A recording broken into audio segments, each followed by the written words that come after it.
اللہ سبحانہ تعالیٰ نے ہم سب کی رہنمائی کے لیے، گائیڈنس کے لیے قرآن اور ہم سے یہ تقاضا کیا کہ ہم اس کے مطابق اپنی زندگی بسر، کیونکہ یہ دنیا اللہ نے بنائی، ہمیں بھی اللہ نے بنائی اور پھر صرف ایک وقت تک کے لیے ہمیں دنیا میں بھیجا ہے، اس کے بعد ہم سب کو واپس جائیں، تو واپس جا کر ہمیں یہ بتانا ہوگا کہ ہم کیا کریں۔ ایک طریقہ یہ ہے کہ ہم اپنی مرضی کے مطابق جو ہمارا دل چاہے ہم وہ کریں، ایک یہ ہے کہ ہم لوگوں کی مرضی کے مطابق زندگی بسر کریں، اور ایک یہ ہے کہ ہم اللہ کی مرضی کے مطابق زندگی۔ اگر ہم یہ چاہتے ہیں کہ اللہ کی مرضی کے مطابق زندگی بسر کریں تو پھر اس کے لیے ضروری ہے کہ ہم اللہ تعالیٰ ہی کی کتاب کے مطابق زندگی، اور اللہ تعالیٰ کی کتاب کے مطابق زندگی بسر کرنے کے لیے ضروری ہے کہ ہم اس کی کتاب کو پڑھیں۔ اسی لیے اکثر لوگ ایک دوسرے کو دعوت دیتے رہتے ہیں کہ آئیے قرآن پڑھیں، لیکن عموماً لوگ یہ سمجھتے شاید یہ کوئی ایکسٹرا وقت ملے گا تو کر لیں، یا ابھی تو اور بہت سی مصروفیات ہیں، جب بوڑھے ہوں گے تو پھر اس کام کو ریٹائر ہو، لیکن ہمیں نہیں پتا کہ ہم ریٹائرمنٹ کی ایج کو پہنچتے بھی ہیں یا نہیں۔ تو اس لیے ہمیں اللہ کی کتاب کے ساتھ ایک مضبوط تعلق قائم کرنے کی ضرورت، اور اس کے ساتھ جو کمٹمنٹ ہم کریں اس میں کسی قیمت پر کوئی کمی نہ آئے۔ آج کے اس مجلس میں انشاءاللہ العزیز میں آپ کو احادیث کی روشنی میں قرآن مجید کے پڑھنے کی اہمیت کے بارے میں بتاؤں گی۔ رسول اللہ صلی اللہ علیہ وسلم نے فرمایا، مثل المؤمن الذي يقرأ القرآن كالعطر الجديد ريحها طيب وطعمها طيب۔ اس مومن کی مثال جو قرآن پڑھتا ہے ترنجبیل نارنگی جیسی ہے، ٹینجرین کی طرح، کہ اس کی خوشبو بھی اچھی ہے اور اس کا ذائقہ بھی اچھا ہے، یعنی کھانے کے بعد انسان خوش ہو جاتا ہے، ہاتھوں سے بھی خوشبو آتی ہے، اس کے منہ سے بھی خوشبو آتی ہے، اور کھانے کے بعد انسان کے اندر ایک اچھی فریش فیلنگ آتی ہے۔ آپ کتنے بھی ٹائرڈ ہو، اگر 2-3 ٹینجرین کھا لیں تو اس کے بعد آپ کی ٹائرڈنس ختم ہو جاتی ہے۔ والذی لا یقرأ القرآن کالتمرۃ لا ریح لها وطعمها حلو۔ اس مومن کی مثال جو قرآن نہیں پڑھتا کھجور جیسی، اس کی خوشبو نہیں لیکن اس کا ذائقہ میٹھا ہے، یعنی کھجور بھی انرجی دیتی ہے، اگر ہم اس کو کھا لیں تو ہمارے اندر ایک قوت پیدا ہو جاتی ہے، انرجی پیدا کی وجہ سے کام کرنا آسان ہے، اس کے بھی کئی ایک فائدے۔ پھر فرمایا ومثل المنافق الذی یقرأ القرآن کمثل الریحانۃ ریحها طیب وطعمها مر۔ اس منافق کی مثال جو قرآن پڑھتا ہے خوشبودار پودے جیسے گلاب وغیرہ کی طرح، جس کی خوشبو اچھی اور ذائقہ تلخ، یعنی وہ دوسروں کو تو خوشبو دے رہا ہے لیکن اپنے اندر اس کی کڑواہٹ سے، اگر آپ اس پھول کو کھانا شروع پودے کو کھائیں اس کا کوئی ذائقہ نہیں، اس کو کوئی لطف۔ اور پھر فرمایا ومثل المنافق الذی لا یقرأ القرآن کمثل الحنظلۃ لیس لها ریح وطعمها مر۔ اس منافق کی مثال جو قرآن نہیں پڑھتا اندرائن تما جیسی کڑوی چیز کی طرح ہے جس میں خوشبو نہیں اور اس کا ذائقہ بھی کڑوا۔ تو یہاں لوگوں کو 4 کیٹیگریز تقسیم کر دیا گیا۔ پہلی کیٹیگری کے لوگ جو مومن ہیں، ایمان بھی رکھتے ہیں اور اس کے ساتھ قرآن بھی پڑھتے ہیں، ایسے لوگوں کے ساتھ آپ ملاقات کریں، ان سے مل کر بھی آپ کو خوشی ہوگی اور ان سے آپ کو اچھی بات لے کے نہیں، کیونکہ ان کے پاس قرآن کی وزڈم ہے۔ ایسے لوگ اپنے ماحول کے لیے خوشی کا باعث ہوتے ہیں، اپنے لیے بھی اور دوسروں کے۔ جیسے پہلے میں نے عرض کیا کہ اگر آپ بہت بھی تھکے ہوئے ہو تو 2-3 ٹینجرین کھانے سے آپ ساری تھکاوٹ دور ہو جاتی ہے، آپ کی آنکھیں کھلنے لگ، آپ کے اندر لگتا ہے کسی نے ایک روح ڈال دی۔ اسی طرح آپ روحانی طور پر، ذہنی طور پر کتنے بھی تھکے ہوئے ہوں، لیکن اگر آپ قرآن مجید کے کچھ حصے کی تلاوت کر لیں یا اس کو سن لیں یا اس کو پڑھ لیں، اس کو سمجھ لیں تو آپ کی روحانی تھکاوٹ دور ہونے، اور جب آپ کی اپنی تھکاوٹ دور ہوتی ہے تو آپ کام ڈاؤن ہوتے ہیں، جب آپ کام ڈاؤن ہوتے ہیں آپ کا معاملہ دوسروں سے بھی اچھا ہو، جب دوسروں کے ساتھ آپ اچھے ہوتے ہیں تو ان کو آپ سے خوشی ملتی، جب آپ انہیں خوش کرتے ہیں تو جواب میں وہ بھی آپ کو خوش کرتے۔ لیکن اگر ہم قرآن مجید سے تعلق نہیں رکھتے تو اس کی بھی آگے مثال بتائی گئی کہ جس دل میں قرآن نہیں وہ ویران کی طرح جو بے آباد۔ دوسری بات یہاں یہ بتائی گئی کہ جو قرآن نہیں پڑھتا لیکن ہے ایمان والا تو وہ ہے تو میٹھا لیکن اس کے خوشبو نہیں، یعنی وہ اپنی ذات میں اچھا بھی ہو سکتا ہے لیکن اس سے دوسروں کو کوئی زیادہ فائدہ نہیں پہنچا۔ اپنی ذات میں کس طرح اچھا ہے کہ وہ نماز پڑھ لیتا ہے، روزہ رکھ لیتا ہے، اپنے آپ کو فائدہ پہنچا رہا ہے لیکن دوسروں کو فائدہ نہیں پہنچا رہا، کیونکہ قرآن مجید ایک دعوت کی کتاب کہ جس میں جو کچھ ہم سیکھتے ہیں ہم پر ایک لازم ہو جاتا ہے کہ اس کو ہم دوسروں سے بھی شیئر کریں، تو خوشبو جو ہوتی ہے وہ پھیل جاتی ہے۔ اسی طرح قرآن پڑھنے کے بعد انسان آرام سے نہیں بیٹھ سکتا، مناسب دوسروں کی خیر اور بھلائی سوچنے لگتا ہے کہ ان کو بھی کیسے فائدہ ہو، پھر انسان خود غرض ہو کے صرف اپنے لیے نہیں جیتا، اس سے دوسروں کی بھی فکر لگ جاتی ہے، اپنے بچوں کی فکر لگ جاتی ہے، اپنے ہسبینڈ کی لگتی ہے، اپنے بہن بھائیوں کی، اپنے رشتے داروں کی، سارے انسانوں کی لگ جاتی ہے۔ تو ایسے انسان سب کی خوشی اور سب کی آخرت کی بھلائی کا باعث بنتا ہے اور دنیا میں بھی دوسروں کو خیر پہنچاتا ہے۔ تو اب ہمیں یہ ڈیسائیڈ کرنا ہے کہ ہم کون سے مومن بنے، وہ جو خوشبودار یا وہ جو صرف خود غرض ہے۔ پھر تیسری مثال ہے منافق کی، کیونکہ منافق بھی اپنے آپ کو بظاہر مسلمان کہتے ہیں، تو وہ اگر قرآن پڑھتا ہے اور خود اس پر عمل نہیں کرتا تو وہ پھول کی طرح ہے، دوسروں کو تو خوشبو دے گا لیکن خود اس کو اس قرآن سے کوئی فائدہ نہیں۔ تو ہمیں یہ بھی دیکھنا ہے کہ ایسا نہ ہو کہ ہم قرآن پڑھتے پڑھاتے رہیں اور خود ہمارے اپنے اندر کوئی سکون نہ ہو، کوئی خوشی نہ ہو، کوئی عمل نہ ہو، کیونکہ ہمیں فائدہ اسی وقت ہوگا جب ہم اس پر عمل کرنے والے ہوں۔ قرآن مجید میں بے شمار دفعہ آتا ہے یا ایھا الذین آمنوا، اے لوگوں جو ایمان لا چکے، تو وہ ہمیں پکارا جا رہا ہے کہ ہاں میں ایمان لا چکی، تو مجھے کیا کہا جا رہا ہے، میرے رب نے پکارا مجھے اے ایمان والے، کہتے ہیں ہاں ہاں میں ایمان تو لائی ہوں، اب مجھے واٹ نیکسٹ کرنا کیا ہے اس کے بعد، تو پھر حکم ملتا ہے، پھر اس پر عمل کرنا ہوتا ہے. لیکن اگر ہم صرف اس کو پڑھنے پڑھانے کی کتاب بنا لیتے ہیں، یا تلاوت کر رہے ہیں، یا اس سے کوئی دنیا کی مصیبت آ گئی تو دور کر رہے ہیں، یا کوئی فوت ہو گیا تو بس اس وقت پڑھ رہے ہیں، لیکن وہ کیا کہہ رہا ہے خود اس کے ٹوٹل اپوزٹ جا رہے ہیں. مثلا اس میں لکھا ہے کہ اقیم الصلاۃ، نماز قائم کرو، اور ہم نماز کو قائم نہیں کر رہے، ویسے ہی بس دو چار ٹکرے مار لیتے ہیں، پھر وہ طریقہ زندگی درست نہیں. چوتھا، ایسا منافق یا ایسا انسان جو کہتا ہے میں مسلمان ہوں لیکن نہ قرآن پڑھتا ہے اور نہ خود عمل کرتا ہے. تو پہلا وہ جو پڑھتا بھی ہے اور عمل بھی کرتا ہے. دوسرا وہ جو عمل تو کسی درجے میں کرتا ہے لیکن پڑھتا نہیں. تیسرا وہ جو پڑھتا ہے لیکن خود کوئی عمل نہیں کرتا. اور چوتھا نہ پڑھتا ہے نہ عمل کرتا ہے. اب یہ کیٹیگریز میری نہیں بنائی، یہ اللہ کے رسول صلی اللہ علیہ وسلم نے بتائی اور بنائی. ہمیں یہ دیکھنا چاہیے کہ ہم اس میں سے کس کیٹیگری کے اندر فال کرتے ہیں، ہم کہاں پر آتے ہیں اور ہمیں کیا بننا چاہیے، کیونکہ زندگی تو چند دن بہت جلد واپس چلے جائیں. جو کچھ اس وقت ہمارے پاس ہے سب یہی کا یہی رہ جائے گا، ساتھ کچھ بھی نہیں جائے گا. اس لیے آج یہاں بیٹھ کر ہم تہیہ کر لیں کہ ہم پہلی کیٹیگری میں انشاءاللہ تعالیٰ کہ جو پڑھیں گے بھی اور عمل بھی کریں گے، اور ساری زندگی کے لیے موت تک کے لیے. پڑھنے کے پھر لیول ہوتے ہیں. ایک یہ ہے کہ آپ اس کا تلفظ ٹھیک کریں، تجوید ٹھیک کریں. ایک یہ کہ اس کا ترجمہ جانیں، پھر یہ کہ اس کے معنی اور تفسیر جانیں، پھر یہ کہ اس پر غور و فکر کریں، پھر یہ کہ اس پر عمل کریں، پھر یہ کہ آپ اس کو دوسروں کو بتانے والے، پھر یہ ہے کہ جو وہ کہتا ہے اس کے مطابق پوری زندگی کا نقشہ بدلے. تو یہ سارے قرآن مجید کے حقوق ہیں جو ہم پر لازم آتے ہیں اور ہمیں اس کے مطابق زندگی بسر کرنی ہے. ورنہ قیامت کے دن اگر ہم اللہ تعالیٰ کو بتائیں کہ ہم 1000 کتابیں 1000 بکس پڑھ کر آئے اور ہمارے گھر میں بہت بڑی لائبریری تھی لیکن قرآن پڑھنے کا ٹائم نہیں ملا، تو کیا یہ ہمارا بہانہ قابل قبول ہوگا؟ اس لیے جو مرضی پڑھیں مگر ساتھ اللہ کی کتاب ضرور پڑھیں. دوسری حدیث ہے حضرت ابو ہریرہ سے مروی ہے کہ رسول اللہ صلی اللہ علیہ وسلم نے فرمایا قرآن پاک کی تعلیم حاصل کرو، اس کے بعد اس کی تلاوت کرتے رہو. یاد رکھو قرآن پاک کی مثال جب کوئی اس کی تعلیم حاصل کرتا ہے پھر تلاوت کرتا ہے اور اس کے ساتھ قیام کرتا ہے، اس تھیلے کی مانند ہے جو کستوری سے بھرا ہوا ہے اور اس کی خوشبو ہر جگہ مہک رہی ہے. اور اس شخص کی مثال جس نے قرآن مجید کی تعلیم حاصل کی پھر وہ غافل ہو کر سویا رہا، حالانکہ قرآن مجید اس کے دل میں اس تھیلے کی مانند ہے جو کستوری سے بھرا ہوا ہے لیکن اس کا منہ اسی سے باندھ دیا گیا. تو اس میں ایک اور مثال سے وہی بات سمجھائی گئی. پہلے خوشبودار ٹینجرین کی مثال دی گئی اور اب یہاں کستوری سے بھرے ہوئے تھیلے کی. کستوری آپ کو معلوم ہے نا کہ جو ہرن ہوتا ہے اس کی ناف بھی بنتی ہے اور بہت ہی قیمتی خوشبو ہوتی ہے، بہت ہی زبردست قسم کی خوشبو ہوتی ہے. تو عام طور پر جو خوشبو ہوتی ہے اگر لیکوڈ فارم میں ہو تو بوٹل وغیرہ میں اور اس کا ڈھکن وغیرہ بند ہوتا ہے، لیکن اگر اب سالڈ فارم میں تو عموماً لوگ اس کو تھیلیوں میں رکھتے ہیں. اور جب خوشبو تھیلی میں رکھی جاتی ہے تو وہ ضرور اس میں سے نکلتی رہتی ہے. تو جو مومن قرآن پڑھتا ہے اور پھر اس کو پڑھتا بھی ہے اور اس پر عمل کرتا ہے تو گویا اس کے پاس ہر وقت ایک خوشبودار تھیلی ہے جس کی خوشبو پھیل رہی ہے. اور جب خوشبو آپ کے پاس ہو تو وہ آپ کو بھی فائدہ دیتی ہے اور پھر یہ ہے کہ آپ کے عمل میں جھلک رہی ہے. ضروری نہیں ہوتا کہ قرآن پر بڑے بڑے لیکچر دیے جائے تو تبھی خوشبو پھیلتی ہے. جب آپ تھوڑا بھی پڑھیں لیکن ساتھ ساتھ اس پر عمل کرنے والے ہوں تو اس کی خوشبو سے دوسرے خود بہت فائدہ اٹھاتے ہیں. آپ دیکھیے کہ ہم اکیلے تو کہیں رہ نہیں سکتے، ہمیں اپنے گھر والوں کے ساتھ بچے، شوہر، بہن بھائی، رشتے دار، سوشلائزنگ ہماری ایک ضرورت ہوتی ہے، لوگوں سے ملنا جلنا. تو مختلف طرح کے لوگ ہوتے ہیں. کچھ لوگوں سے آپ ملتے ہیں تو آپ کا دل خوش ہو جاتا ہے، کچھ لوگوں سے آپ ملتے ہیں تو آپ ان پہ بیزار ہوتے ہیں. کچھ لوگ ملتے ہیں تو وہ آپ کو اچھی کوئی بات کریں گے، آپ کا دل خوش ہو جائے. کچھ لوگوں سے آپ ملتے ہیں تو ضرور کسی کی غیبت کریں گے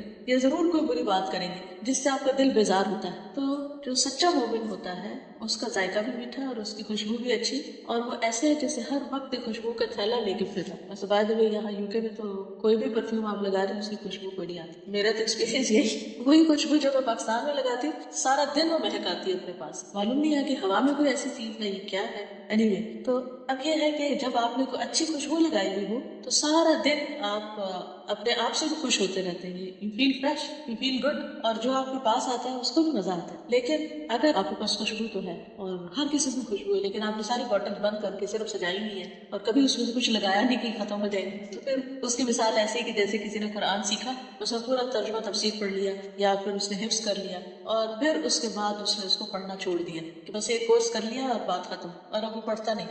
بیٹھ جاتی بس ٹکٹ میں تو آپ چلی جاتی طبیعت بے چین سے رک جاتی. اگر کسی ایسے انسان چاہتی ہاں اس نے قرآن پڑھا ہوا، یہ آپ دیکھیں نا کہ ہاں اس نے قرآن پڑھا ہوا ہے لیکن اگر وہ اس کو پڑھتا پڑھا نہیں اور اس پر عمل نہیں کرتا تو اس نے گویا وہ تالا بند رکھ رکھا. یعنی قرآن مجید صرف پڑھنے کی کتاب نہیں بلکہ عمل کی کتاب ہے. عمل کریں گے تو خوشبو پھیلے گی. خود بخود انسان جج کر لیتا ہے کہ یہ شخص دوسروں سے مختلف ہے. دیر از سم تھنگ اسپیشل, چاہے کوئی نہ بھی بتائے, کیونکہ اس کا رویہ, اس کا میل ملاپ, اس کی مسکراہٹ, اس کے چہرے کے تاثرات, وہ ساری چیزیں فرق ہو جاتی ہیں. ہو سکتا ہی نہیں کہ قرآن پڑھنے والا اور نہ پڑھنے والا برابر, کیونکہ اللہ تعالیٰ نے قرآن مجید میں فرمایا کہ قل هل يستوي الذين يعلمون والذين لا يعلمون, کہہ دیجیے کہ کیا وہ جو علم رکھتے ہیں اور وہ جو نہیں رکھتے برابر ہو سکتے ہیں؟ قطعاً برابر نہیں ہو سکتے. کہتے ہیں کہ اسلام کیا تو سب لوگ غلام کے دودھ کاٹتے ہیں, لیکن ایک شخص ہے تو جب بھی مجھے دیکھتے اور پھر جب انہوں نے اسلام کی دعوت دی تو مجھے پتا تھا کہ یہ وہ شخص جس نے کبھی مجھے حقیقی نہیں سمجھا یہ غلام, تو ایک مسکراہٹ پھر آپ کتنی بڑی خیر کا سبب ہے. یعنی صرف اتنی سی بات کہ کسی کو حقیر نہ سمجھے انسان, کسی کو بھی دیکھے, کسی کو بھی ملے اس کو رسپیکٹ دے, اس کو عزت دے, اس سے آگے بڑھ کر ملے. یعنی ایسا بھی نہیں کہ لیے دیے رہے, ٹھیک ہے جو بھی ملے گا ملنے کی, جو نہیں ملتا نہ ملے, یہ بھی نہیں ہونا چاہیے. اس مومن کے دل میں تکبر نہیں ہوتا جو خود آگے بڑھ کے سلام. تو اس شخص کی مثال جس نے قرآن کی تعلیم حاصل کی پھر غافل ہو کر سویا رہا. یعنی خود اس نے پڑھا ہی نہیں, نہ نمازوں میں نہ تلاوت میں, اگر تہجد میں نہیں پڑھا تو بھی اسی میں شامل ہو جاتا ہے انسان, اور اگر صبح اٹھ کے فجر کی نماز کے بعد جیسے تلاوت کرنی چاہیے وہ تلاوت نہیں کی اور پھر سو گئے تو یہ ساری اسی میں چیزیں شامل ہو جاتی ہیں. گویا اس نے اپنی خوشبو سے فائدہ نہیں اٹھایا. بعض لوگ ہوتے ہیں حفظ بھی کر لیتے ہیں پھر اس کے بعد بلا دیتے ہیں, اس کو پڑھتے نہیں, یاد نہیں رکھتے, تعلق نہیں رکھتے. خاص کی بات ہے اس کے اب زیادہ اور ویسے بھی ان قرآن الفجر کانا مشہور تھا. آپ میں سے کوئی کچھ کہنا چاہتا ہوں بات, یعنی وہ رونق اور وہ انرجی نہیں ملتی, وہ سکون اور خوشی نہیں ملتی. جیسے یہ چیز فطرت میں بھی ہے کہ پرندے جتنے ہیں, آج کوئی مجھے بتا رہا تھا کہ ان کا طوطا ہے اور وہ صبح سویرے سب سے پہلے اللہ اللہ کرتا ہے. انہوں نے اس کو لفظ اللہ سکھا دیا وہ, اور وہ ارلی مارننگ اللہ کا نام لیتا ہے. تو چلو طوطا تو بول کے اللہ کرتا ہے, لیکن اللہ تعالیٰ فرماتے ہیں کہ وَإِن مِّن شَيْءٍ إِلَّا يُسَبِّحُ بِحَمْدِهِ, کوئی چیز ایسی نہیں کہ جو اللہ کی تسبیح نہ کر رہی, ہر چیز اللہ سبحانہ تعالیٰ کی تسبیح کر رہی. جی اس وقت بھی پڑھ سکتے ہیں, اس وقت بھی پڑھ سکتے ہیں. دن کے کاموں کا آغاز جو ہے وہ اللہ کے کلام سے ہونا چاہیے. یعنی اس سے پہلے کہ آپ اور کوئی کام شروع کریں پہلے آپ پڑھ لیں. اگر آپ کے پاس اس وقت بہت وقت نہیں بھی تو بھی کم از کم اس کو کھولیں, اس کو دیکھیں اور ایک صفحہ پڑھ لیں, 2 پڑھ لیں, زیادہ پڑھ لیں. اور اگر آپ پڑھتے رہیں تو آپ کی اسپیڈ خود بہت زیادہ ہو جائے گی. شروع میں گھبراہٹ ہوگی, اور اگر آپ سمجھتے ہیں کہ آپ کی ابھی تک کچھ غلطیاں بھی ہیں تو کچھ پڑھنے کے بعد آپ کسی بھی اچھے قاری کی, جیسے ابھی ہم نے ڈفرینٹ تلاوتیں سنی ہیں, وہ لگا کے انگلی ساتھ رکھ کے تو غور کرتے جائیں الفاظ کے اوپر, اور بغیر آواز کے منہ کو ساتھ ساتھ کھلاتے جائیں, تو اس سے بھی اگر کوئی اور ٹیچر میسر نہیں تو انشاءاللہ تعالیٰ آپ بہت اچھی طرح سیکھ جائیں گے. تو سن کے, کیونکہ لسننگ سے انسان کی ریڈنگ امپروو ہوتی ہے. جی ہاں, اس میں یہ ہے کہ جیسے سورت واقعہ کے بارے میں جو حدیث ہے وہ تو ضعیف ہے, مگر سورت ملک آپ پڑھ سکتے ہیں. اسی طرح جمعے کے دن سورت الکہف ہے. لیکن صبح کے وقت یہ جو ہمارے کلچر میں عام ہے سورت یاسین اور سورت رحمان وغیرہ ریگولرلی پڑھنے کی, اس کی کوئی دلیل نہیں. صبح کے وقت شروع سے لے کے قرآن مجید آخر تک سال میں کم از کم ایک دفعہ ضرور ختم ہو جانا چاہیے. سورت البقرہ سے پڑھ کے الناس تک, رمضان تک ایک پڑھیں اور پھر رمضان میں ایک اور. یہ منیمم ہے, منیمم. اس سے زیادہ جتنا بھی چاہیں آپ پڑھیں. یہ جو پارے بنے ہیں 30, تو یہ سہولت کے لیے بعد میں بنے. نبی صلی اللہ علیہ وسلم نے پارے نہیں دیے ہم, یہ کس لیے تاکہ ہر روز ایک پارا پڑھتے پڑھتے مہینے میں ایک ختم کر دیا جائے. پھر اسی طرح منزلیں ہیں, تو جو لوگ منزل کے نشان سے پڑھیں وہ ہفتے میں ایک دفعہ ختم کر لیں. اور ویسے یہ کہ 3 دن سے کم میں نہیں ختم کرنا چاہیے. 10 پارے کو پڑھے تو 3 دن میں ہو جاتا ہے, اور جو ہم منزل کا نشان 7 منزل ہے جی ویک میں ہو جاتا ہے. جی ہاں, لیکن یہ کہ وہ آپ شروع سے قرآن مجید شروع کر کے نشانی لگا کے وہ پڑھنا شروع کریں. جی جی رات کو تہجد میں قرآن مجید اگر زبانی یاد نہیں اور لمبی صورتیں بھی یاد نہیں تو آپ اپنے سامنے اسٹینڈ پر رکھ کر دیکھ کر بھی پڑھ سکتے ہیں. اور اس کی دلیل ہے حضرت عائشہ رضی اللہ تعالیٰ عنہ کے غلام کے زکوان, تو ان کو حفظ نہیں تھا تو وہ دیکھ کر پڑھتے تھے مصحف سے. اس میں اگر آپ بڑا قرآن مجید لے لیں نا کہ جس کے ایٹ لیسٹ 2 بڑے بڑے پیج ہوں, تو ایک رکعت میں ایک پیج پڑھ لیں, دوسرے میں دوسرا پڑھ لیں, اور پھر جب اگلی دفعہ اٹھیں تو پھر ایک ایک پیج پڑھ لیں. کر سکتے ہیں اتنی کم سے کم حرکت ہو, بس اس طرح ہے کہ ایک دفعہ ایسے سے ایسے کر لیں, لیکن اٹھا کے ہاتھ میں آگے میں دیکھنا پیچھے یہ سب غلط, یہ نہیں ہونا چاہیے. ویسے آج کل اسٹینڈ ملتے ہیں, مجھے نہیں معلوم یہاں ہے کہ نہیں, دبئی میں ملتے ہیں, میرے پاس ہے. اور جی آپ یہ بھی کر سکتے ہیں کہ جیسے یہ میز ہے اپنے لیول پہ, جیسے ڈائننگ ٹیبل کے پاس اگر آپ پڑھ رہے ہیں یا کوئی بھی چیز جس پر آپ رکھ دیں تو آپ سامنے رکھ دیں, اور ایک ہاتھ سے بس لے کے پڑھ کے پھر رکوع میں جاتے ہوئے اس کو دوبارہ رکھ دیں. بس اس طرح بھی پڑھ سکتے اگر اسٹینڈ نہیں, لیکن دونوں ہاتھوں سے نہیں اٹھائیں, ایک ہاتھ سے اٹھائیں اور ایک ہاتھ ایسے بندھا ہو کہ آپ کا ہاتھ میں بندھا ہے اور یہ ساتھ پڑ اس طرح بھی کر جی اس کو دوبارہ یاد کرنا شروع کر دیں. اس کا علاج تو دوبارہ یاد کرنا ہے اور دہرائی کرتے رہنا ہے. اگر خدا خاص دہرائی یا دوبارہ یاد کرنے سے پہلے موت آ گئی تب بھی اس کا شمار غافلوں میں سے نہیں ہوگا کیونکہ اس نے اپنی مسٹیک کو مان لیا اور اپنی اصلاح شروع کر. پھر اسی طرح حدیث میں آتا ہے کہ وہ شخص جس کے دل میں قرآن پاک کا کچھ حصہ بھی نہیں وہ اس گھر کی طرح ہے جو ویران ہے. دیکھیے کہ ویران گھر اور آباد گھر دونوں میں فرق ہوتا ہے. ویران گھر جو ہوتا ہے اس میں کوئی رہتا نہیں ہو بند پڑا ہوتا ہے. جب وہ بند ہو جاتا ہے تو اس کے اندر ایک اسمیل پیدا ہو جاتی ہے. بعض کو جالے لٹکنے لگتے ہیں, بعض کو دیمک لگ جاتا ہے اور اس کے اندر کسی کو بھی جانا بہت مشکل لگتا ہے. اسی طرح جو شخص قرآن نہیں پڑھتا اس کا دل ایسے ہی ویران ہو جاتا ہے. یعنی اس میں اداسی, بے سکونی, ڈپریشن, پریشانی, غم, فکر, افکار, طرح طرح کے جالے لگ جاتے ہیں اور انسان کے اندر سے خوشی ختم ہو جاتی ہے. اس لیے اپنے دلوں کو ویرانی سے بچانا چاہیے. جب آپ قرآن مجید پڑھتے ہیں تو پھر آپ کے اندر ایک نور جاگتا ہے. سمجھے کہ آپ کی لائٹیں آن ہو. جو آباد گھر ہوتے ہیں ان میں لائٹس آن ہو جاتی ہیں, اس میں کھڑکیاں کھلتی ہیں, فریش ایئر ہوتی ہے اور ایک چہل پہل ہوتی ہے اور اس میں رہنے والوں کا دل لگتا ہے. ایسے ہی جو شخص قرآن پڑھتا ہے پھر وہ حشاش بشاش, کچھ باش, فل آف انرجی اور اس کا ہر وقت دھیان لگا رہتا ہے اس چیز میں کہ وہ کون سا اور اچھا کام کرے اور زندگی کو ایک مقصد مل جاتا ہے. کیونکہ قرآن پاک ایسی چیز نہیں ہے کہ جو آپ نے کسی کھانے کی طرح اٹھائی اور کھا لی اور اب تھوڑی دیر کے لیے اچھا فیل کرے اور اس کے بعد چاہے طبیعت خراب ہو. ایسی چیز نہیں ہے. قرآن پاک تو آپ کو ساتھ ساتھ یہ بھی بتاتا ہے کہ اچھا واٹ نیکسٹ, اب کرنا کیا ہے. تو ہر روز ایک نئی امنگ شروع ہو جاتی ہے, ایک نیا بلبلہ, ایک نیا جذبہ اور ایک نئی سوچ آپ کو ملتی ہے. یہ کانسٹنٹلی گرو ود قرآن. آپ جی وضو کے بغیر اگر ہاتھ نہیں لگانا چاہیے تو اس کا جو عربک ٹیکسٹ ہے اس کو ہاتھ نہیں لگانا. یعنی یہ تو گدا ہے, تو اگر اس گدے کو ہاتھ لگائے یا کاغذ کا جو کنارہ ہے اگر اس وقت یہاں تک ہاتھ لگے تو کوئی حرج نہیں. آپ اس طرح یعنی اوپر انگلی نہیں پھیر جی تفسیر پڑھ رہے ہیں یا کچھ بھی کر رہے ہیں تو آپ عربک کو ہاتھ نہیں لگائیں, آپ صرف نگاہوں سے دیکھنے میں کوئی حرج اس کو پڑھ سکتے ننگے سر. پڑھنے کا تو پڑھ سکتے ہیں, جیسے آپ کچن میں کام کریں سر سے دوپٹہ اتر گیا, جیسے صبح شام کی دعائیں پڑھ رہے ہیں اس میں آیت الکرسی بھی ہے, معوذتین بھی ہے, تو آپ اگر اس کو پڑھ رہے ہیں تو کوئی حرج نہیں ہے. لیکن جب آپ عبادت کی غرض سے قرآن مجید کی تلاوت کریں تو اس کے ادب کا خیال رکھیں. اس سے یہ ہوتا ہے کہ جتنا زیادہ ایک ماحول بنتا ہے, آپ کے ماحول کا مطلب یہ کہ آپ کے اندر ایک فیلنگ آتی ہے کہ آپ ایک اسپیشل کام کر رہے ہیں, تو ہر اسپیشل اوکیزن کے لیے ڈریس ہوتا ہے, اس سے آپ کی فیلنگ اور ہو جائے. اور اگر آپ سب کچھ اتار کے اس کام دنیا کی کتاب کی طرح اس کو پڑھ رہے ہیں تو پھر اس کا وہ امپیکٹ نہیں ہو.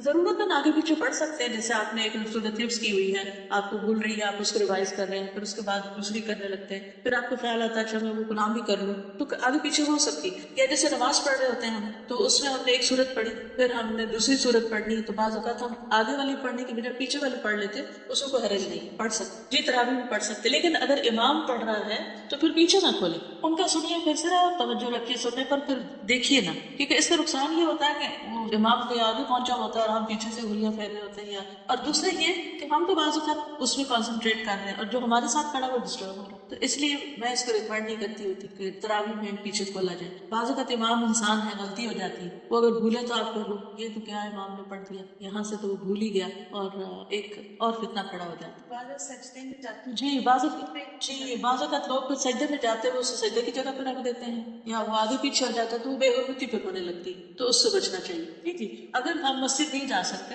اور خود پڑھنا چاہتے ہیں تو خود ہم تراویح میں قرآن مجید سارا مکمل کر سکتے ہیں, اپنے طور پر خود ہی پڑھ کے کر سکتے ہیں. پھر اسی طرح یہ ہے کہ سورۃ البقرہ اور سورۃ آل عمران کا پڑھنے والا جو ہے اس کے لیے یہ صورتیں قیامت کے دن ایک صاحبان یا امبریلا کی طرح ہوں گی, یا ایک بادل کی طرح ہوں گی, یا پرندوں کے جھنڈ کی طرح ہوں گی. یہ ہم سب جانتے ہیں کہ قیامت کے دن سورج ایک میل کے قریب آ جائے, سخت گرمی اور دھوپ ہوگی اور ہر ایک پسینے میں ڈوبا ہوا ہوگا اپنے اپنے گناہوں کے مطابق. تو ایسے میں اس کو ایک سایہ چاہیے. ایک تو اللہ سبحانہ تعالیٰ کے عرش کا سایہ ہو, اور وہ خوش قسمت وہ لوگ ہوں گے کہ جن کی کچھ خاص دنیا میں خوبیاں ہیں. مثلاً یہ ہے کہ عادل حکمران, کہ جو لوگوں کے درمیان جب فیصلہ کرتا ہے تو انصاف کے ساتھ کرتا ہے. پھر اسی طرح وہ نوجوان جس کی جوانی عبادت میں گزری. اکثر ہمارے بچے کہتے ہیں کہ آپ بھی تو ینگ ایج میں ایسی تھی نا, آپ نے اب سب کچھ کر لیا اور پھر اب ریلیجس ہو گئی ہیں, تو اب ہمیں آپ کہتے ہیں کہ آپ یہ سب کریں. تو آپ ان کو یہ حدیث سنایا کریں کہ اگر تم یوتھ میں اپنی یہ سب کچھ شروع کرو گے تو قیامت کے دن اللہ سبحانہ تعالیٰ کے عرش کے پیچھے سایہ میں جگہ ملے گی. پھر اسی طرح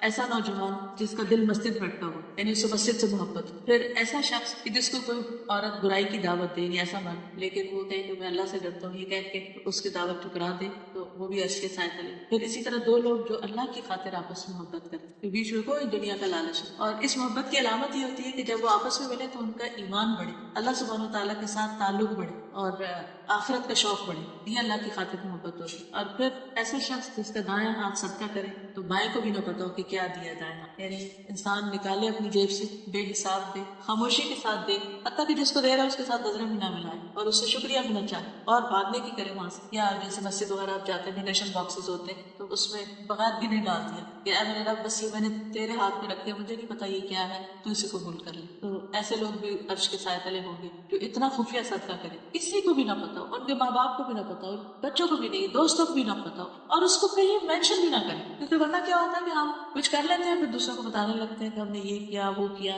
کر کرا کے ضائع, تو کسی کو بھی نہ پتا. یہ اس کا سیکرٹ اللہ کے ساتھ رہے, صرف اللہ تعالیٰ کو پتا. تو ایسے لوگ قیامت کے دن عرش کے سائے تلے ہوں گے. پھر یہ کہ عرش کے سائے کے علاوہ قرآن مجید کا سایہ ہوگا, اور جس میں خاص طور پر سورۃ البقرہ اور آل عمران کا. پھر اسی طرح مومن اپنے صدقے کے سائے میں ہوگا قیامت. ایک شخص تھے وہ جب بھی گھر سے نکلتے تھے کچھ نہ کچھ ضرور ساتھ لے جاتے تھے صدقہ کرنے. تو ایک دن جب انہیں کچھ بھی نہ ملا تو انہوں نے گھر سے پیاز دیکھا کہ گھر میں پیاز رکھا ہے, وہی اٹھا کے جیب میں ڈال دی, کسی کو پیاز ہی دے دوں گا لیکن دینا ضرور ہے. تو یہ ایک شوق ہے نا جو انسان کو لگتا ہے. تو ویسے بھی صدقہ جو ہے وہ بلاؤں سے بچاتا ہے انسان. تو ہر روز ہمیں عادت ڈال لینی چاہیے کہ کچھ نہ کچھ ضرور صدقہ کرنا. اگر فوری طور پر انسٹنٹلی کوئی لینے والا نہ ملے تو پھر انسان کیا کر سکتا ہے کہ اپنے گھر میں کوئی باکس بنا لے, کوئی جگہ بنا لے, وہاں ڈالتا جائے, اور جس دن مسجد جائے یا کہیں بھی چیریٹی کا موقع ہو تو وہاں نکال کے ساتھ لے جائے اور دے دے. لیکن ایوری ڈے صدقہ دینا چاہیے, کیونکہ انسان کی ایک تقدیر وہ ہے جو اللہ سبحانہ تعالیٰ نے اس کی پیدائش سے پہلے لکھی, پھر فرشتہ آتا ہے. پھر اسی طرح للیلۃ القدر میں انسان کے اس سال کے فیصلے اس کے بارے میں ہوتے ہیں, اور پھر ہر روز بھی انسان کے لیے ایک نیا دن, کل یوم ہوا فی شان. تو ہر دن کا جو آغاز ہوتا ہے وہ اللہ کے نام سے ہونا چاہیے, اور نیکی کے کچھ کام ضرور زندگی میں شامل کر لینے چاہیے, جیسے نماز تو فرض ہے ہی, پھر اسی طرح صدقہ خیرات, پھر ذکر, پھر قرآن کی تلاوت, پھر دوسروں کے کام آنا. یہ تمام چیزیں انسان کی آخرت کے لیے فائدہ مند ہیں. تنہائی ڈر روئے جی, ایک وہ شخص بھی جو تنہائی میں اللہ کو یاد کرے اور اس کی آنکھوں سے آنسو بہے, یعنی جیسے اللہ تعالیٰ سے اداس ہو گئے, یا اللہ تعالیٰ کا ڈر لگ گیا, یا اللہ تعالیٰ کی محبت دل میں ایسی آئی کہ اس کی وجہ سے اللہ تعالیٰ کی نعمتیں اور اللہ تعالیٰ کی جو قدرت کی نشانیاں ہیں ان کو یاد کر کے انسان رو پڑے. ہر روز فرشتہ دعا کا کال, اور ہر روز آپ کچھ نیت ضرور کریں, چاہے کی بات سے تاکہ اس فرشتے کی دعا. بالکل. پھر اسی طرح ایمان اور نفاق کی مثال ایک حدیث میں آپ صلی اللہ علیہ وسلم نے اس طرح بتائی کہ دل 4 قسم کے, یعنی ہمارے دل جو ہے انسانوں کے 4 قسم کے. ایک تو صاف دل جو روشن چراغ کی طرح چمک رہا ہے, جیسے سورۃ نور میں بھی آتا ہے کہ مثل نورہ کمشکاۃ فیہا مصباح, کہ مومن کی نور کی مثال ایسے ہے جیسے ایک نیش ہو, ایک تاک ہو جس میں چراغ رکھا ہو, اور پھر وہ چراغ جو ہے وہ چمک رہا ہو جیسے کچھ چمکتا ستارہ ہو. تو اسی طرح مومن کا دل جو ہے وہ چمکتے ستارے کی طرح ہے, ایک روشن چراغ کی طرح ہے کہ جس سے روشنی پھوٹتی ہے. دوسرا دل وہ ہوتا ہے جو ڈھکا ہوا ہوتا ہے, غلاف آلود ہوتا ہے, یعنی کورڈ. تیسرا دل ہے جو الٹا ہے, جیسے گلاس سیدھا رکھا ہو, اور ایک یہ ہے کہ اس کو اپ سائڈ ڈاؤن کر. کچھ دل ایسے الٹے, ان میں کوئی خیر کی بات نہیں جاتی. اللہ سبحانہ تعالیٰ اس سے محفوظ رکھے, کیونکہ بعض لوگ وہی کتاب پڑھتے, وہی کلاس اٹینڈ کرتے ہیں یا وہی لیکچر سنتے ہیں تو ان کا دل بہہ پڑتا ہے, آنکھوں کے راستے آنسو جاری ہو جاتے ہیں. اور کچھ لوگ ایسے ہیں کہ یوں لگتا ہے کہ جیسے جو بھی انہوں نے سنا وہ بس چکنے پتھر کی طرح پڑھا اور وہ دیکھے, کیونکہ دل جو ہے وہ الٹا ہوا, ہر چیز الٹی دیکھتے ہیں. لوگوں کے رویے جو ان کو برے لگتے ہیں, کوئی بات کرے اس کو الٹا ہی دے, یعنی ان کی غلط فہمی کبھی کو دور کر ہی نہیں سکتے. اور چوتھے وہ دل ہے جو مکس ہے, مخلوط ہے, یعنی ان کے اندر کچھ اچھا ہے کچھ اچھا نہیں. ٹھیک, فرمایا جو پوری طرح نورانی ہے یہ مومن کا دل ہے, یعنی چمکتے چراغ کی طرح مومن کا دل ہے. دوسرا کافر کا دل ہے جو غلاف میں, وہ جیسے قرآن پاک میں آتا ہے نا کہ ان الذین کفروا سواء علیہم انذرتهم لم تنذرهم لا يؤمنون ختم اللہ علی قلوبہم علی سمعہم غشاوۃ, کے اوپر دل.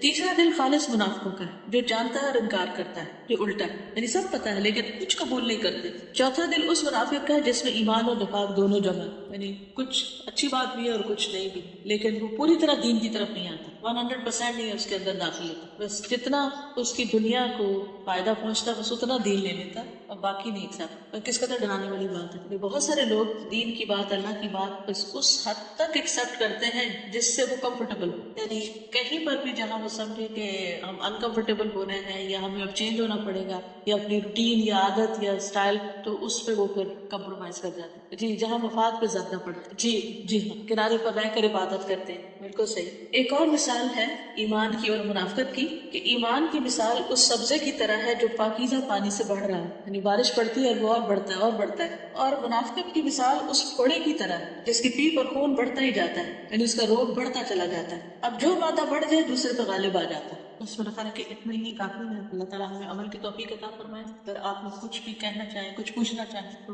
بات چیت کا موقع ہے تھوڑا سا. جی آپ انہوں نے میلاد کے بارے میں پوچھا. میلاد کہتے ہیں یوم ولادت منانا, یعنی اردو میں اس کا مطلب برتھ ڈے منانا. اگر دیکھا جائے تو اوریجنلی برتھ ڈے کا کانسیپٹ اسلام میں ہے ہی نہیں. اس کی وجہ یہ ہے کہ انسان جب پیدا ہوتا ہے تو اسی دن سے اس کا کاؤنٹ ڈاؤن شروع ہوتا ہے. ظاہر ہمیں لگتا ہے کہ ہم نے 1 سال گین کیا لیکن کم ہو رہا. تو خوشی کی بجائے اس پر انسان کو فکر کرنی چاہیے کہ اب پچھلے سال کی نسبت اس سال میری زندگی اور کم ہوگی اور کم ہوگی, وقت تھوڑا رہ گیا. تو اس پر وہ خوش نہیں ہو سکتا, اور نہ ہی یہ خوشی کا موقع ہے بیسیکلی. یہ تو ہے عام لوگوں کا برتھ ڈے. اور جہاں تک پروفٹ کا برتھ ڈے ہے صلی اللہ علیہ وسلم, ہمیں کوئی ایسی تاریخ, دن, وقت, جگہ نہیں ملتی تاریخ میں, سیرت کہ جس میں آپ صلی اللہ علیہ وسلم نے اپنا کو برتھ ڈے منایا. اس کے بعد آپ نے صحابہ کے دور کو بہترین دور کا, اس میں بھی کوئی ایک واقعہ نہیں. تیسرا دور تابعین کا, کوئی واقعہ نہیں. اس کے بعد تبع تابعین. 3 صدیوں کو نبی صلی اللہ علیہ وسلم نے خیر القرون کہا. ان 3 صدیوں میں ایک ون سنگل انسیڈنٹ میں ولادت کا بھی نہیں ملتا. نہ صرف یہ کہ پروفٹ کا نہیں ملتا,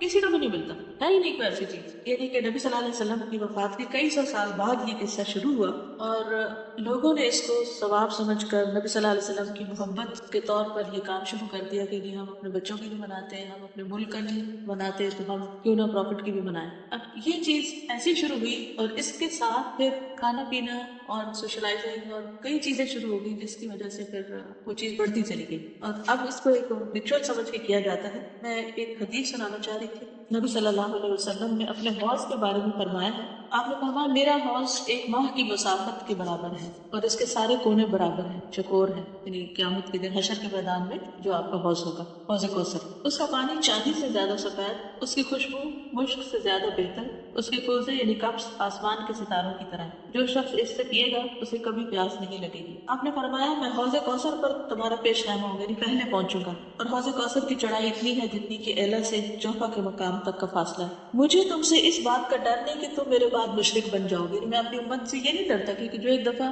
ایمان لے آئے پھر وہ بتوں کی پوجا نہیں کر سکتا, لیکن مجھے تم سے اس بات کا ڈر ہے کہ تم لوگ دنیا کے لالچ میں آپس میں حسد کرنے لگ جاؤ اور آپس میں خون ریزی کرنے لگ جاؤ گے, جس کے نتیجے میں تم ہلاک ہو جاؤ گے جس طرح تم سے پہلے لوگ ہلاک ہوئے. عقبہ کہتے ہیں میں نے رسول اللہ صلی اللہ علیہ وسلم کو اس بات کے وقت آخری مرتبہ ممبر پہ دیکھا تھا. یہ آپ کی ایک طرح سے آفیشیل آخری نصیحت تھی. پھر آپ نے یہ بھی فرمایا کہ کچھ لوگ میرے پاس حوض پر آئیں گے تو ان کو روک دیا جائے گا. میں کہوں گا یہ میری امت کے لوگ ہیں, کیونکہ امتیوں کی پہچان کیا ہوگی کہ ان کے بازو, ان کے پاؤں, ان کا چہرہ چمک رہا ہوگا نمازوں کے وضو کی وجہ سے, تو آپ پہچان جائیں گے کہ یہ تو میری امت کے لوگ ہیں. تو بتایا جائے گا کہ آپ کو نہیں معلوم کہ انہوں نے دین میں کیسی کیسی نئی باتیں نکالی. تو آپ فرمائیں گے سب کر ان کو مجھ سے دور رکھو دور رکھو. کیا ہمارا دین مکمل ہو چکا ہے؟ کیا نبی صلی اللہ علیہ وسلم نے ہمیں ہر نیکی کی ثواب کی بات بتا دی ہمارے سے؟ تو آپ سے کچھ بھی چھٹا نہیں, آپ نے ہمیں کوئی ولادت کا نہیں بتایا. اس لیے ہمیں ایسی چیزوں سے پرہیز کر کے وہ کام کرنے چاہیے جو ہمیں آپ کی محبت کے اور قریب کریں. اور کچھ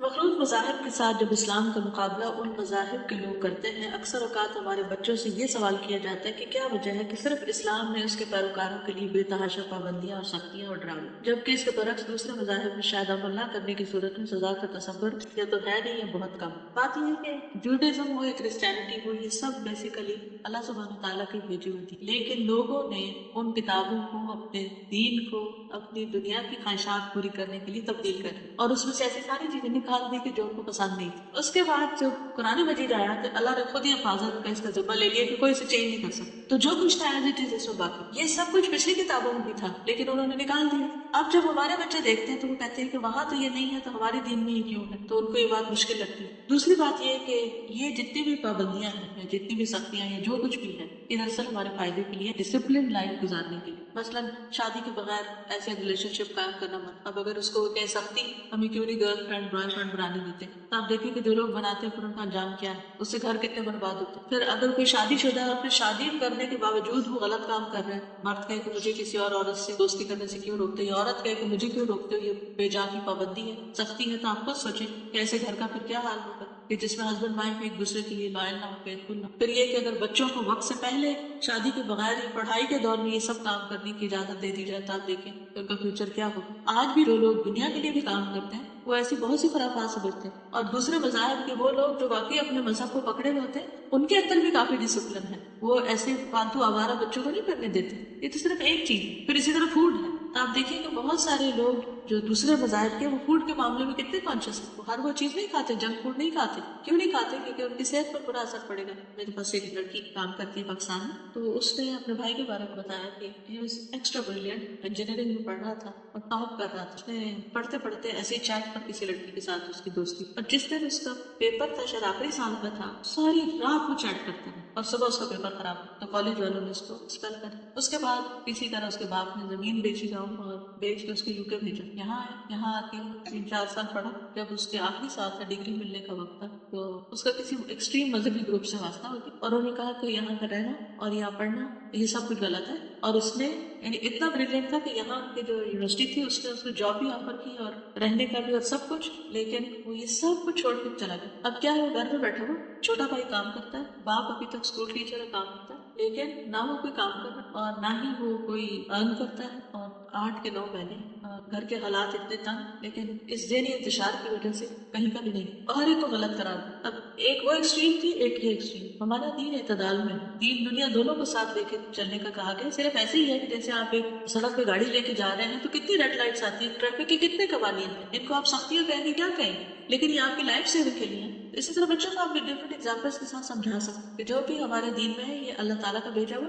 اگر اس کو اس کے اصل میں سمجھے تو کچھ مشکل نہیں۔ زکوٰۃ نہ دینے والوں کی مثال بتا دو۔ ابو ہریرہ رضی اللہ عنہ سے روایت ہے کہ رسول کریم صلی اللہ علیہ وسلم نے فرمایا، جس شخص کو اللہ تعالیٰ نے مال و زر دیا اور اس نے اس کی زکوٰۃ ادا نہیں کی تو قیامت کے دن اس کا مال و زر گنجے سانپ کی شکل میں تبدیل کیا جائے گا، جس کی آنکھوں پر 2 سیاہ نقطے ہوں گے، پھر وہ سانپ اس شخص کے گلے میں بطور توق ڈالا جائے گا، اور وہ سانپ اس شخص کی دونوں باچھیں پکڑے گا اور کہے گا، میں تیرا مال ہوں، میں تیرا مال ہوں، میں تیرا خزانہ۔ اس کے بعد آپ نے یہ آیت پڑھی، جو لوگ بخل کرتے ہیں وہ گمان نہ کرے کہ یہ ان کے لیے اچھا ہے بلکہ وہ ان کے لیے برا ہے۔ قیامت کے دن وہی مال ان کے لیے وبال کا ذریعہ۔ اللہ سبحانہ وتعالیٰ وآخر دعوانا الحمد للہ رب العالمین۔